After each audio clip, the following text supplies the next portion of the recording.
अब बात करेंगे महाराष्ट्र के उप मुख्यमंत्री और शिवसेना अध्यक्ष एकनाथ शिंदे की, जिनका एक बयान इस समय सुर्खियां बटोर रहा है।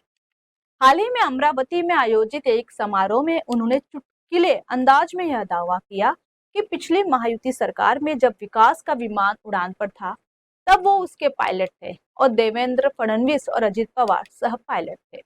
उनके इस भाषण के दौरान मुख्यमंत्री फडणवीस और उप मुख्यमंत्री पवार भी मंच पर मौजूद थे। शिंदे ने कहा कि अमरावती एयरपोर्ट की नींव 2014 से 2019 के बीच रखी गई थी, जब देवेंद्र फडणवीस मुख्यमंत्री उप मुख्यमंत्री थे। लेकिन 2019 में जब उद्धव ठाकरे के नेतृत्व में महाविकास आघाड़ी सरकार सत्ता में आई, तो यह परियोजना ठप हो गई।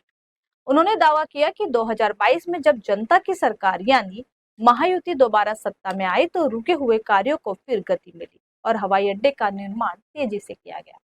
शिंदे ने एमवीए सरकार पर परोक्ष रूप से हमला करते हुए कहा कि उनके शासन में कई विकास योजनाएं और कल्याणकारी परियोजनाएं या तो रोक दी गई थी या धीमी हो गई।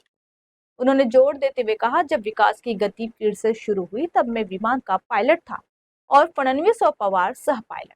अब पायलट फडणवीस है और हम दोनों सह पायलट की भूमिका निभा रहे हैं।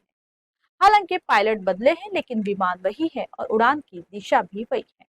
गौरतलब है कि महाराष्ट्र की मौजूदा महायुति सरकार में भारतीय जनता पार्टी, एकनाथ शिंदे की शिवसेना और अजित पवार की राष्ट्रवादी कांग्रेस पार्टी शामिल है।